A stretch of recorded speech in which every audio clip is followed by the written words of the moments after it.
Your style, I like your style because I like your heel work, especially in Montreal, because Montreal for some reason hates the shit out of you, but you embrace it, and I think deep down inside you enjoy it. Is there something there with Montreal and your heel work, Ben?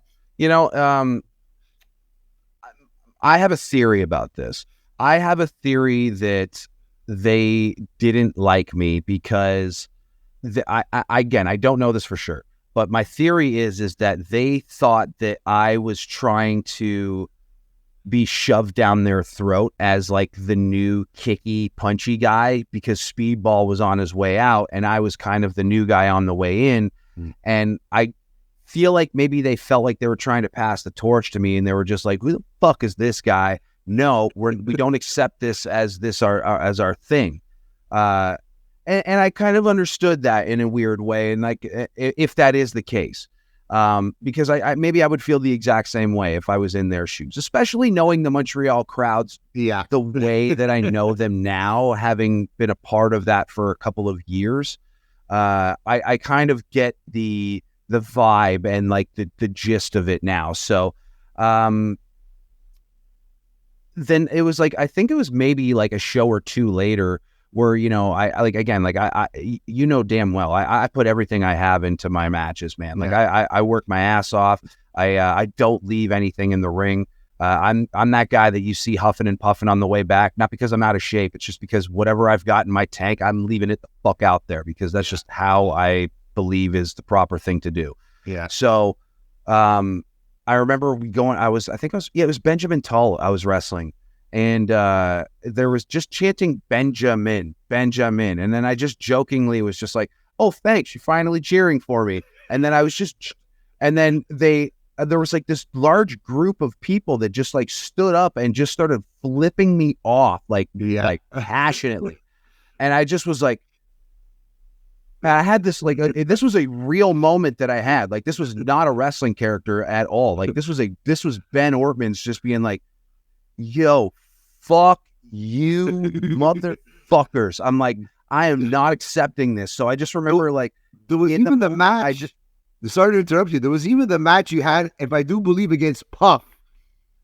And everybody, like you were going off on everybody. And everybody was just, I felt everybody was just going to swarm the ring and beat you up for some reason, especially how everybody loves Puff. But just as much as you were hated in Montreal, I loved every second. I loved your work in Montreal because of your heel work and everything. But that was probably the top of the top, like for me.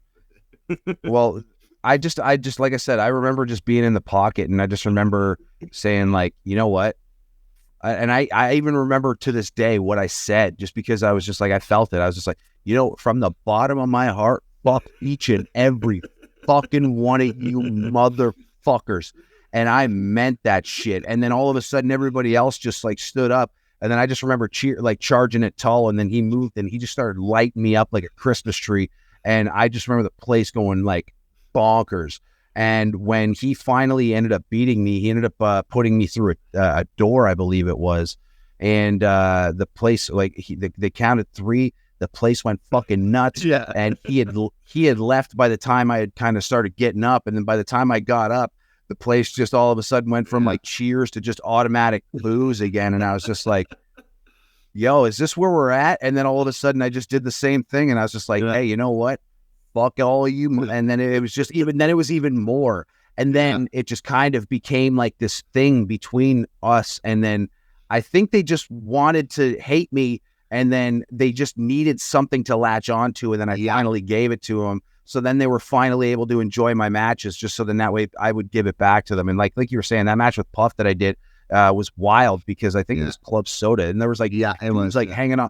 Like I went up to the second rope to go and then there's like I remember being like middle fingers were like this close to like other dudes that were like, it was wild. And then it kind of became a thing where like audience members were like trying to take pictures of themselves, like giving me the finger, or like you know what I mean? And like with amazing.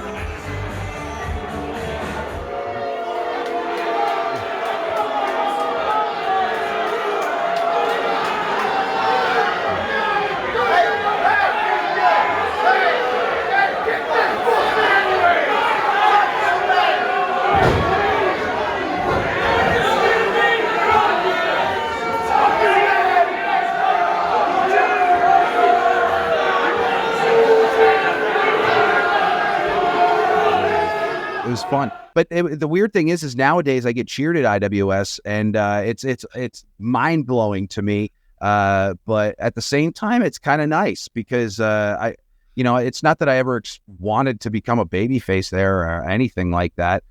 Because I'm a passionate dude. So however, which way you want to ride with me, I'm gonna ride with you passionately either way. You know what I mean? But when they started cheering for me the last couple of shows, it was like, hey, I don't know if this means like you finally given me your fucking tip of the cap, because I know that you guys don't like to do that very easily. And I hope that means that maybe I earned it. But if but I'm gonna ride this wave with y'all, and I'm excited for it, man. Like we've had some really good matches lately at IWS, and I think from what I understand, what's happening at the next show, I don't know for exact sure, but I've kind of heard rumblings, and that's going to be one of those opportunities for me to kind of get myself back into the swing of things, hopefully. And yeah, so I'm looking forward to that, because I love IWS with like everything in my fucking being, man. Like that, I don't think I'd be who I am right now or what I'd be doing without them. So love that company to death.